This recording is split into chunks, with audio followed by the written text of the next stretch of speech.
All right, everyone. Link in the description, archived, of course. The Democrats have gone even more insane now. If it was possible for them to be less sane, they found a way somehow. Elizabeth Warren has come out and endorsed Mamdani. This is the ultimate political lightning rod ahead of the midterms. It's basically the bellwether of whether the Democratic Party intends to seek sanity or whether it seeks insanity. It seems like the latter is probably what they're leaning towards. Endorsing Mamdani, who is a dedicated, literally professed socialist, um, for that particular position is not going to go over well with the U.S. public. Again, it's like the Democrats are trying to revert into being a regional party as opposed to having a national platform. Now, this may work all right for the midterms. I don't think that the Democrats are going to get curb stomped in the midterms. I just think that they might come up short. They might not be able to retake the House or something like that. That is now entirely possible, in part because of stupid decisions like this. But if you want to have a federal level policy, if you want to have a political party that is operative at the executive level potentially, you're not going to be able to continue whining and dining people like Mamdani, AOC, Rashida Tlaib, Elon Omar, so on and so on, Bernie Sanders, so on and so on forth. These were people that were considered wingnuts within the Democratic Party only 10 years ago. And they were held back, and basically it was like, okay, we hear what you're saying. We'll institute a couple of your policies. Now shut the fuck up. That was basically what the neoliberals were doing. They offered them the moon on a stick and then just gave them the stick. This is no longer working for the Democratic Party. Now they've got this sort of problem. And they've also got the problem that some of the missing link Democrats, as I would term them, people who are not really leftist, but they're also not completely neoliberal, don't get along with the Uniparty, people like Elizabeth Warren, are now going to war with the party itself as well. So you have this weird coalition of people who are really rich and technically neoliberal, but they at least, if not playing the progressive game, they at least say the progressive name, joining up with a bunch of actual dedicated leftoids and creating just a huge hassle for the Democratic Party. If I were Nancy Pelosi right now, I would be like five gins in, so to speak. She has an unthankful job at this point. Let's put it bluntly.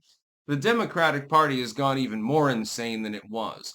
They're doubling down on exactly the kind of policies that caused them to lose before. And I don't even at this point fully understand what kind of strategy they intend to affect. I don't even know at this point. I have to analyze this shit for a living, but it appears that there is no strategy. Just basically, hey, oh, yeah, you say that you like the Democratic Party. Well, welcome aboard. Well, what about if a bunch of Nazis wanted to join your party? It said, well, we're still socialists or something like that. They'd probably accept them. I don't think that they understand at the moment how to build a coalition, more or less. I don't think that they quite understand what exactly they're supposed to be doing. Nancy Pelosi is no longer in charge. Your leaders are threefold. Here are the three heads of the Hydra. You've got Chuck Schumer, the sad sack neoliberal. You've got Cory Booker, who is basically, he wants to be Obama, but let's face it, he doesn't have the charisma to be Obama. And then you have Gavin Newsom, the amphetamine addict. Those are your party leaders at the moment. By the way, they're all male. I would note that as well for all the female Dem voters that still remain. The party is just falling apart. And this isn't the way that it's supposed to be. I mean, what's going to challenge any tyranny or any problems that the Republicans cause? Because you've still got the bitch McConnells, the twit Romneys, and so forth in the party, and they can cause problems. What's to counter them? Nothing. There is no resistance. The hashtag resist thing is probably the most funny thing that I've ever seen lately because people are still clinging to this. What resistance? The Democratic Party is a clown show. I like how they say that Donald Trump is a clown when really they're the whole car, honestly. It's rather sad to see. They've gone completely nuts. When you're propping up Mamdani, who is openly expressing a support. I saw an article. Here's an example. I see a liberal shit piece earlier, and it was praising the idea of government grocery stores. It was actually attempting to praise Mamdani for his suggestion that the state government should run, the means of production. So quite literally, communism. That's quite literally what he's professing. They were praising it as though it was a great idea. Oh, have subsidized prices and shit. Yeah, on the handful of goods that actually come into the grocery store, I'm sure that that will lower costs marginally. Unfortunately, it will then price out private grocery stores, destroying entire communities. But Mamdani is too retarded to realize this.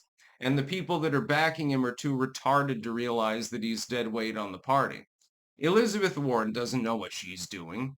She's made hers. Apparently, she's made tens of millions on mutual funds and things like that. Well, you got a good return. Now you should retire to your beach home and just shut the fuck up.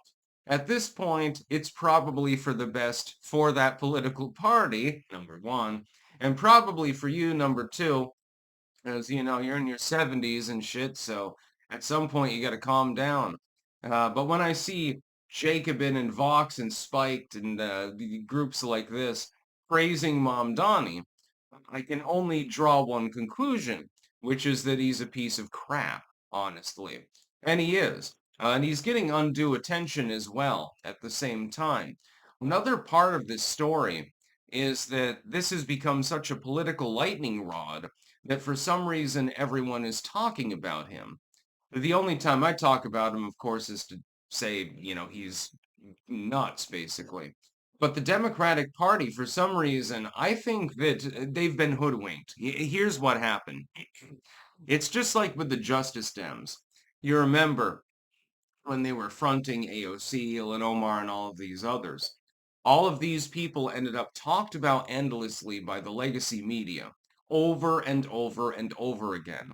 The whole goal was to be as ostentatious as possible and to get your name out there to get a shit ton of attention, have a bunch of YouTubers talking about you, have a bunch of Instagrammers talking about you, etc., lots of tweets, and then the legacy media followed through. And so once you got the attention and people knew that you existed, all of a sudden you got elected because you were running in a district that was left anyway, and the person representing it wasn't as left as you, and therefore you prevailed. That appears to be what Mamdani is doing, but he's not qualified for the position that he's seeking. Not in any way, shape, or form. The man is a madman. Uh, but he'll probably end up getting elected, honestly. He will probably end up in office. And I think that some Democrats are sort of hedging their bets. They're saying, well, he's probably going to win, so I might as well endorse him. That might backfire in a big way because what works at the regional or state level doesn't necessarily work at the national level. They don't seem to have come to that understanding yet, so we'll see how things play out. But I have a feeling that Mamdani is going to be like a fucking dirty bomb going off at the DNC. That's about all. Peace out.